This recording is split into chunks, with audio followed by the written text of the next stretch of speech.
فأنا ناصح لإخواني بالصدع بالحق تبيض وجوههم. السكوت في مسألة الحزبية يضرها، فاصدع بما تؤمر وأعرض عن المشركين.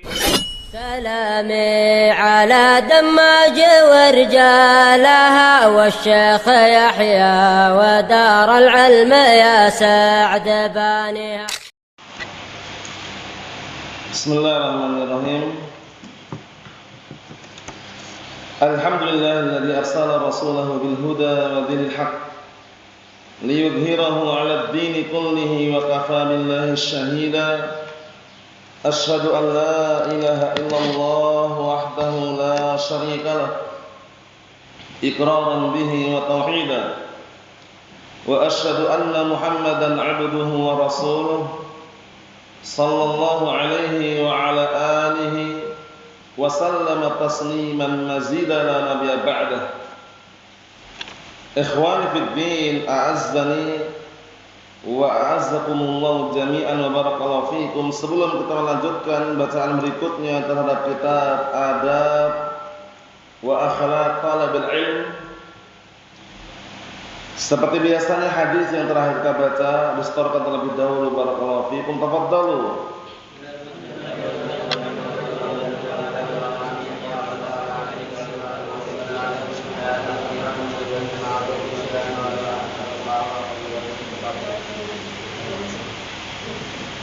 Na'am, ahsantum, barakallahu fiik, a'anakumullah. Hadisnya pendek, sangat mudah ya. Yang berikutnya disimak baik-baik, halaman 15. Di situ ada 3 hadis. Yang 3 hadis itu mirip semuanya, sehingga nanti antum hafalkan salah satu di antara 3 itu. Paham ya? Tidak harus 3-3-nya, tapi antum hafalkan salah satu di antara 3 tersebut, karena lafadznya mirip dan maknanya tidak jauh beda. Kita baca, barakallahu fikum. Qala al-muallifu asbahullah at-tahalli birrifqi fil qawli wal fi'li. Kata beliau, termasuk adab seorang pencari ilmu adalah berhias diri dengan lemah lembut di dalam ucapan dan perbuatan.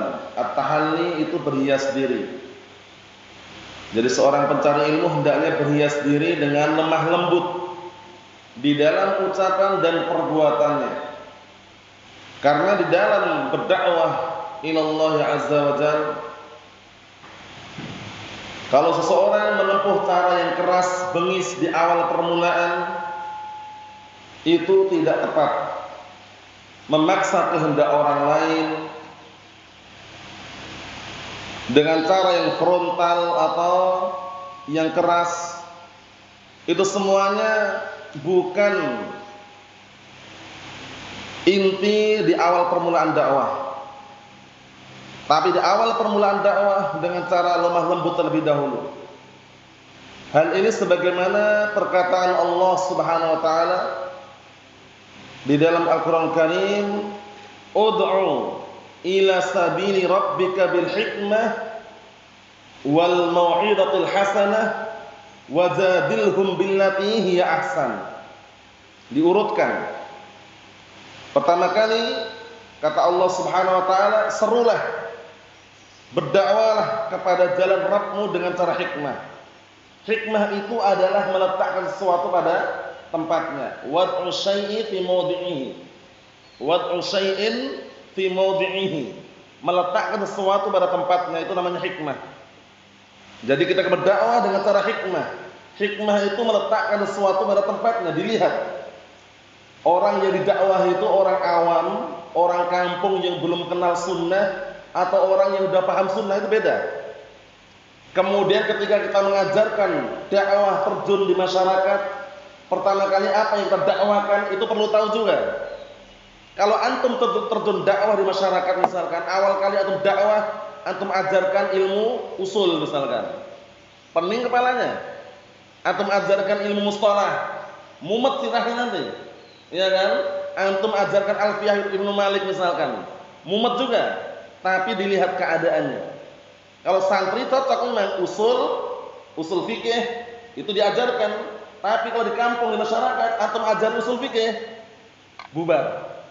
Terus apa? Fikihnya terlebih dahulu, fikihnya.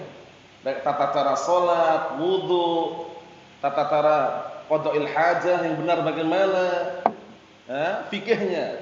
Di sela-sela kita mengajarkan ilmu fikih, disusupkan ilmu usul fikih. Itu cara yang tepat. Bukan usul fikihnya diajarkan. Bisa dipahami ya? Nah, ngajar di kampung, awal buka asal usul fikih. Bapak-bapak, ibu-ibu, hukum asal perintah itu wajib. An-nakirah fi siyaqin nafi tufidul umum.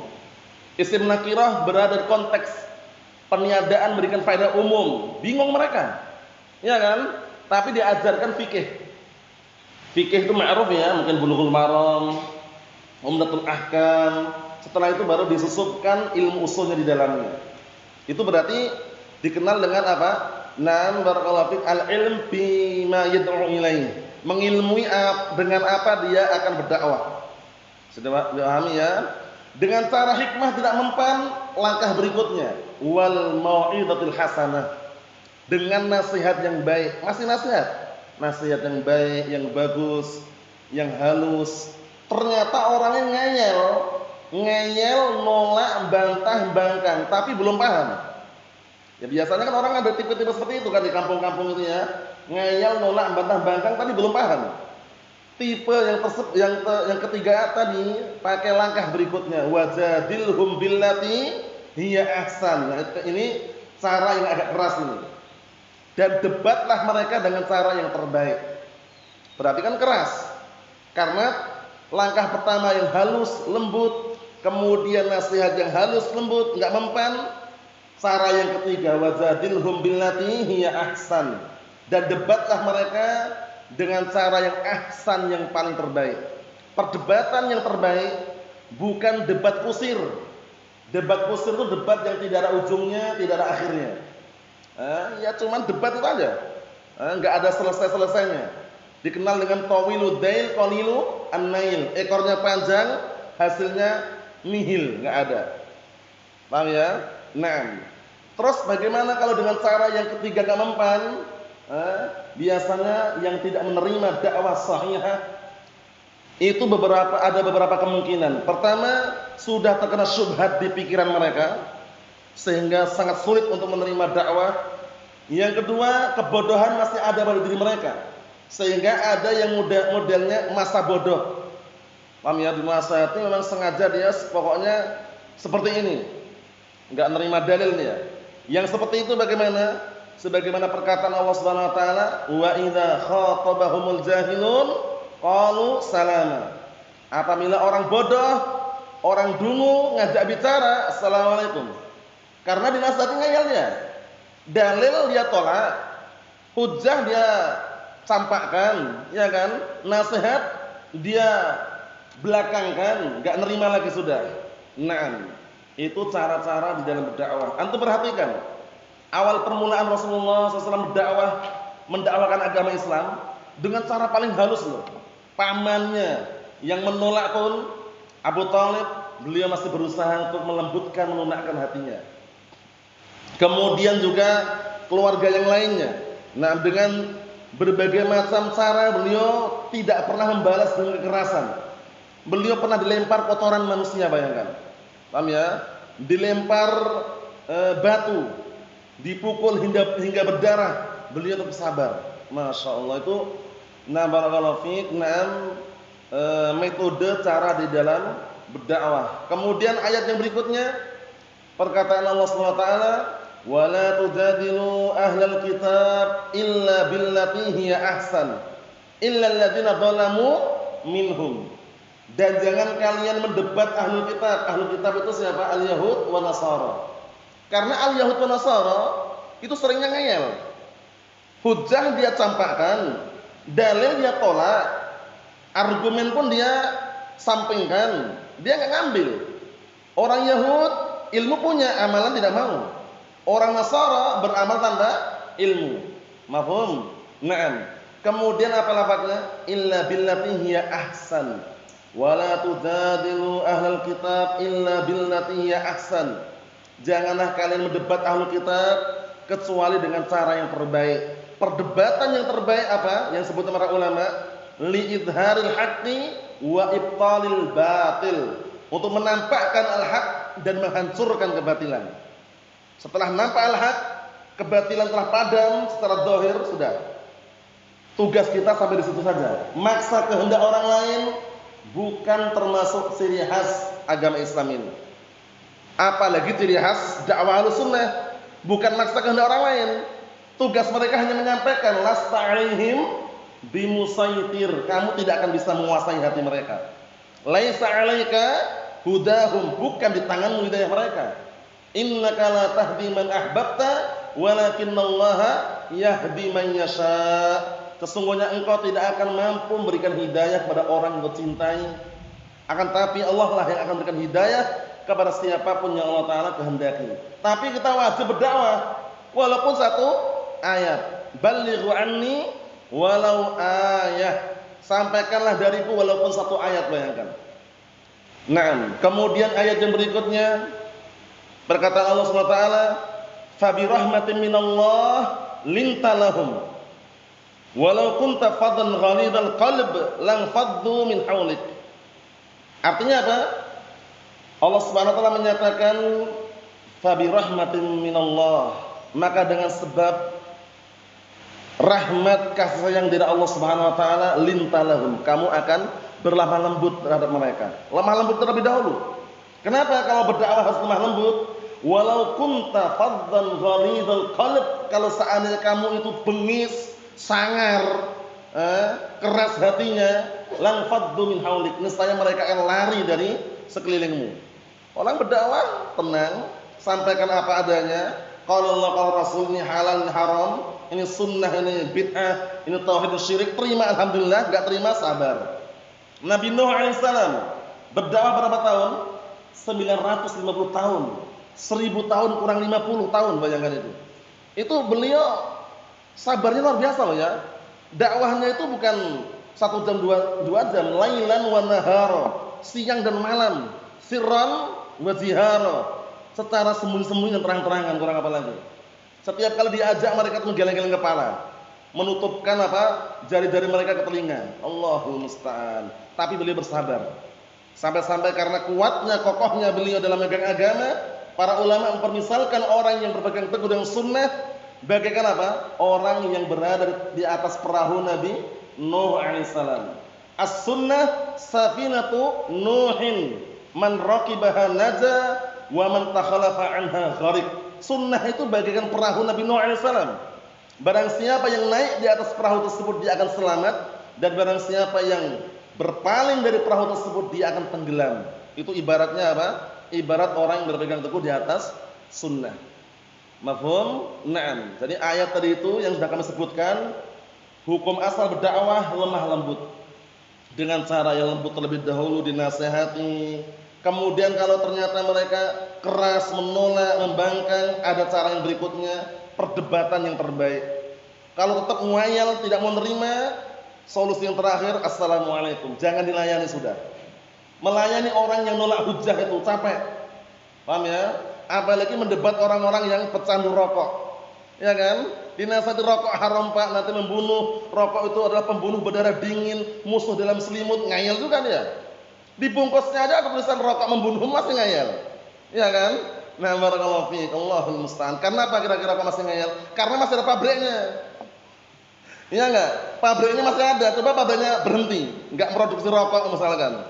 Mungkin mereka berpikir juga. Selama pabriknya masih ada, walaupun bungkusnya tulis rokok membunuhmu, jalan terus. Allahul musta'an. Paling-paling hujah mereka apa? Wali songo. Asal usul rokok apa kata mereka?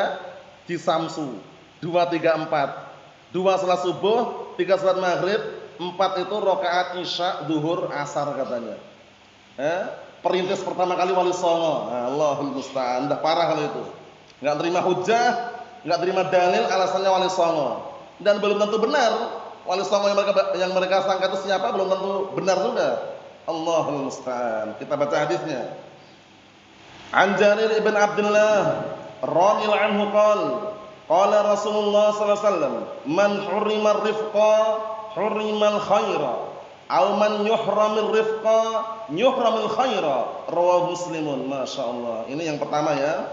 Yang kedua, ketiga ini sama, mirip, cuman beda lafadznya.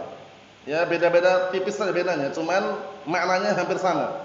Kita artikan dulu. Dari hadisnya Jarir bin Abdullah Al-Bajali.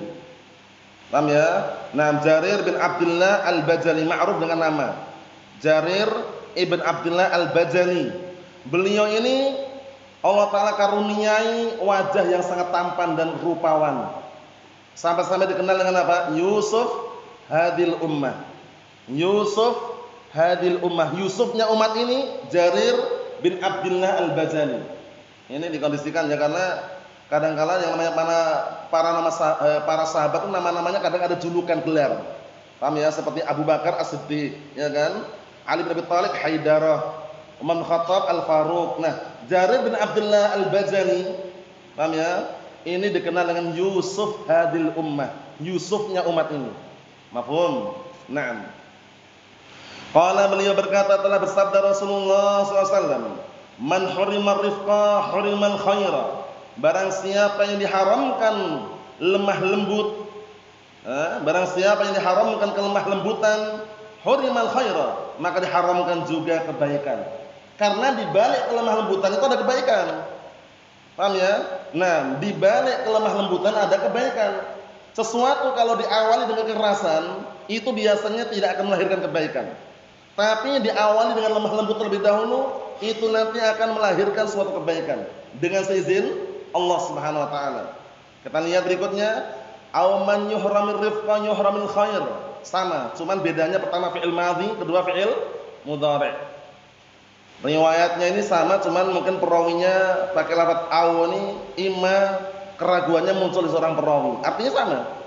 Barang siapa yang diharamkan padanya kelemah lembutan, maka diharamkan juga kebaikan. Mafhum? Pertanyaannya mungkin kenapa al-khairu kok mansub ya? Arifqa juga mansub. Nah, itu kalau seandainya dari kata ahrama yuhrimu, paham ya? Ahrama yuhrimu, nah, atau harrama yuharrimu, itu bisa jadi dia maf'ul bih. Karena aslinya fi'ilnya memerlukan dua maf'ul bih. Dua maf'ul bih yang pertama dari naibul fa'il, maf'ul kedua tetap jadi maf'ul bih. Paham ya? Nah, karena modelnya seperti fi'il a'ta. A'ta Zaidun Amran qalaman. A'ta Zaidun Amran qalaman. Amran maf'ul bih awal, qalaman maf'ul bih tsani. Ketika Muhammad ini sebagai fa'ilnya dibuang, a'ta Muhammadun Zaidan qalaman.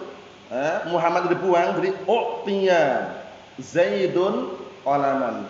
Zaidun semula mansub sebagai maf'ul bih jadi naibul fa'il, qalaman sebagai maf'ul bih tetap. Paham? Nah, seperti itu. Karena nanti jumpai di riwayat-riwayat memang dibaca mansub semuanya. Paham ya? Nah, seperti itu. Yang berikutnya, an Aisyah radhiyallahu anha, zaujin Nabi sallallahu alaihi wa ala alihi wasallam, anna Rasulullah sallallahu alaihi wasallam qala, ya Aisyah, innallaha rafiqun yuhibbur rifqa wa yu'ti 'ala ar-rifqi ma la yu'ti 'ala al-'unf wa ma la yu'ti 'ala ma siwah. Rawahu Muslim. Masyaallah. Dari hadis Aisyah ummul mukminin Ummi Abdullah radhiyallahu anha, beliau digelari apa? As-Siddiqah bintu Siddiq. As-Siddiqah bintu Siddiq, perempuan yang jujur, putri seorang lelaki yang jujur. Siapa bapaknya? Abu Bakar As-Siddiq radhiyallahu anhu. Mafhum? Dan beliau dari kalangan wanita istri Rasulullah SAW yang tidak hanya satu. Aisyah ini yang paling beliau cintai. Aisyah ummul mukminin yang paling beliau cintai. Suatu ketika ada yang bertanya, ya Rasulullah, man ahabun nas ilaik minan nisa? Wahai Rasulullah, siapakah perempuan yang paling kau cintai dari kalangan, atau siapakah manusia yang paling kau cintai dari kalangan wanita? Aisyah, kata Rasulullah SAW. Wa minar rijal, dari kalangan laki-laki siapa? Abuha, bapaknya. Siapa berarti?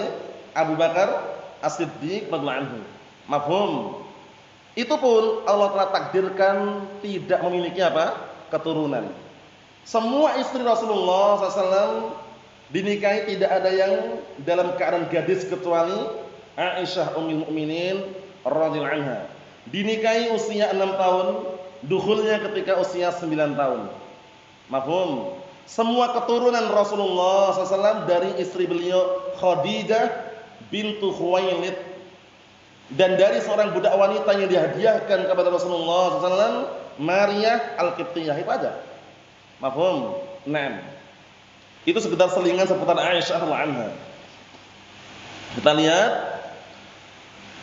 dari Aisyah radhiyallahu anha, istri Nabi sallallahu alaihi wasallam, bahwasanya Rasulullah SAW berkata, "Wahai Aisyah, sesungguhnya Allah Ta'ala itu lemah lembut, mencintai kelemah lembutan. Dan Allah Subhanahu wa ta'ala memberikan kepada kelemah lembutan sesuatu yang tidak diberikan kepada orang yang bengis dan keras." Unuf itu bengis keras. Wa ma la yu'ti 'ala maswah, dan sesuatu yang tidak diberikan kepada yang selainnya, selain kelemah lembutan. Karena kelemah lembutan, barakallahu fiik, itu hukum asal dalam berdakwah, dalam menasihati. Jangan langsung di awal permulaan keras, jangan.